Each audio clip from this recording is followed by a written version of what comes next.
Alright guys, today I had a request to show someone how to change their wheel bearings on their Jeep.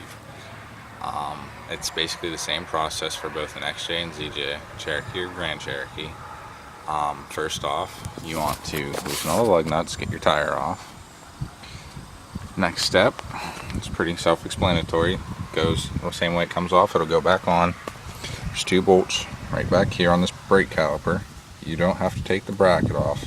You only have to take the caliper part. There's a bolt here, and right here behind the brake line, if you can see that in there. Yeah, I can't see it right there.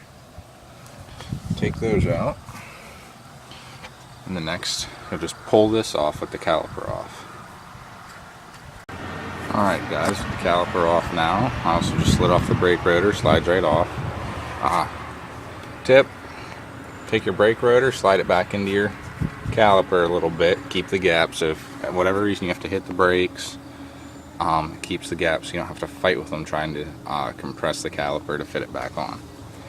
Now here's your wheel bearing, hub assembly, all in one. Next you have to take the cotter pin out here, take the cover off, and bust that nut off. I won't say bust, but usually you have to use a cheater bar, which is just your wrench with whatever size you need into a bar, and then crank on it from the end of the bar. I actually had to stand on my bar and hop up and down to break this one free when I installed it. Next step, you have to take these bolts out. There's 1, 2, and 3 right up in here that need to come out. When those come out, you can hammer on the back of this plate here. Just 1, 2, 3, hammer it, keep it even, or you wedge it inside the hole here in this knuckle. Now when you pull this out,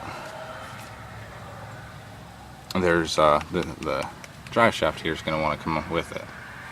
And it's fine as long as you don't have a C-clip axle. Most likely you don't if you have a Jeep. I believe the 5.9s do, but I believe the inline 6s, the Laredos, and I'm not sure if the 5.2 limiteds do. XJs I don't believe have a C-clip front axle. You'll be fine. When this comes off, there'll be what's the word for it? Splines that are attaching this to your axle shaft. You'll just have to pound it out, pound this through until the splines come out, and then you just grease the splines usually, slide the new wheel bearing back on the splines, and just reverse the process to put everything back on. Total install took me half hour.